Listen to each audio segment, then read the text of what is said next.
Sebuah desa pada zaman dahulu, hiduplah sebuah keluarga bahagia. Agar mereka tidak bersedih, kemudian ayah mengambil ibu baru untuk menghibur mereka. Ternyata, ibu baru ini sangat jahat dan memperlakukan mereka dengan buruk. Dari pagi hingga petang, mereka disuruh terus bekerja dan hanya diberi makan 1 kali. Musim kemarau pun tiba, dan mereka tidak mempunyai makanan apa-apa. Sang ibu menyuruh anak-anak untuk dibawa ke hutan dan meninggalkannya di sana. Ayah sangat terkejut mendengarnya. Bicara apa kau? Apa kau ingin anak-anak mati?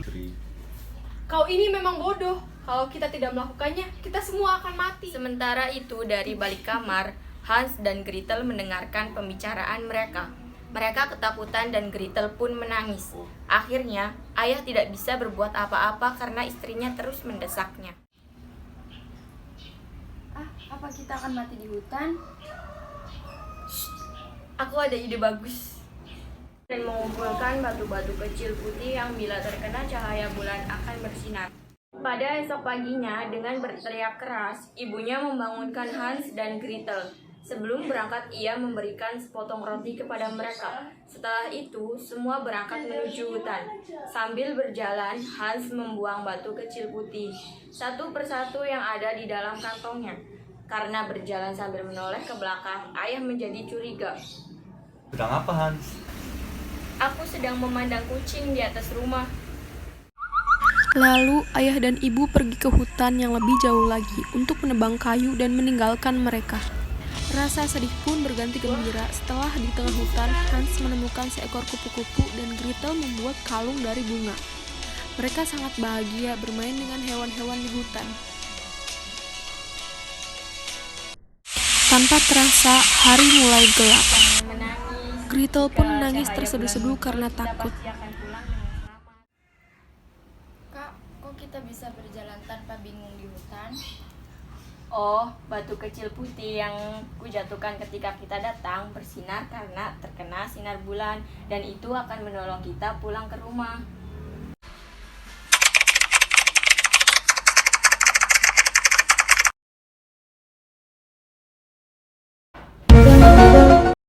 Tibalah mereka di rumah. Sang ibu heran melihatnya dan mencari tahu bagaimana mereka bisa sampai di rumah dengan mudah. Ketika ia membuka pintu, ia melihat batu kecil putih yang bersinar. Agar mereka tidak bisa mengumpulkan batu putih itu lagi, ibu mengunci pintu kamar mereka. Hans dan Gretel menjadi panik karenanya. Tidur mereka berdoa pada Tuhan dan meminta perlindungan. Pada esok paginya, dengan berteriak keras, ibunya membangunkan Hans dan Gretel. Sebelum berangkat, ia memberikan sepotong roti kepada mereka. Setelah itu, semua berangkat menuju hutan. Sambil berjalan, Hans membuang batu kecil putih, satu persatu yang ada di dalam kantongnya. Karena berjalan sambil menoleh ke belakang, ayah menjadi curiga. Ayah dan ibunya meninggalkan mereka dan masuk ke hutan yang lebih jauh. Mereka pun bermain-main dengan binatang-binatang di dalam hutan. Ketika cahaya bulan mulai bersinar, mereka beranjak pulang.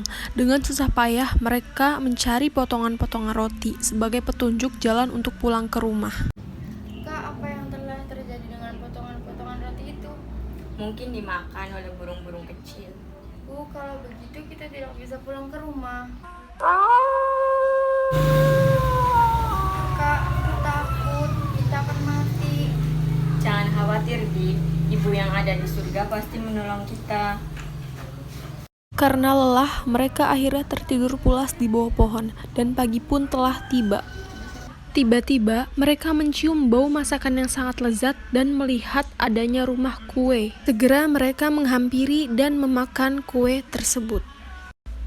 Muncullah seorang nenek sihir tua dengan wajah menyeramkan, lalu menangkap mereka berdua. Dengan kasar, nenek sihir itu menyeret Hans masuk ke dalam penjara. Setelah itu ia berkata kepada Gretel, Mula-mula aku akan mengemukkan anak itu. Lalu apa akan memakai? Suatu hari, nenek mendekati penjara Hans untuk melihat apakah tubuh Hans sudah gemuk atau belum. Hans mengulurkan tulang sisa agar nenek sihir itu mengira kalau ia masih kurus. Karena kecewa, nenek sihir itu bermaksud untuk memakan Gretel dan mencoba mendorongnya ke nyala api. Gretel mengetahui maksud nenek. Cepat-cepat, ia berbalik ke depan tungku, mendorong nenek sihir. Gretel dengan cepat menutup tungku, lalu menolong Hans. Ketika ingin keluar dari rumah kue itu, mereka menemukan harta karun. Saat mereka ingin keluar rumah, jalan itu terpotong oleh sungai besar. Kemudian muncullah angsa cantik. Ayo naik ke punggungku.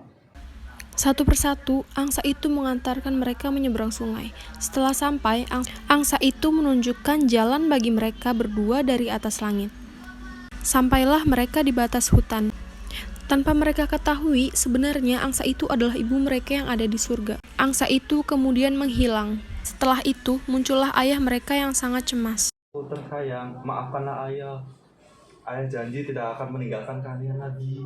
Lalu ayah menceritakan bahwa ibu tiri yang jahat sudah meninggal karena sakit. Akhirnya mereka pun hidup bahagia.